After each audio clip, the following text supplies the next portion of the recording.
عندي حتى عقدة باش نقوي القوة تاع، باش نزيد القوة تاع الجيش حفاظا على استقلالنا، وبالاخص في الظرف الحالي.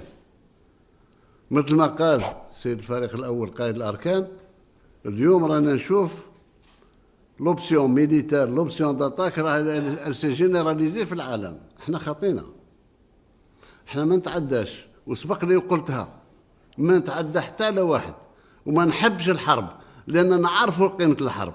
الشعب اللي ضحى بالتضحية تاعنا يعرف قيمة الحرب ويعرف قيمة التضحية. إذن مانيش نبحث عن الحرب، ولكن اللي تعدى علينا راها ما تحبسش، ما تفرش. نظن هذا عهد أعطيناه لبعضنا بعض، ومن تعدى حدود الجزائر فقد ظلم نفسه. إذن نقوي الجيش، والجيش راه قوي اليوم بإطارات، الناس يتكلموا على الجيش. اليوم الجيش كله، اليوم باش تدخل الأكاديمية تاع شرشل لازمك شهادة عليا.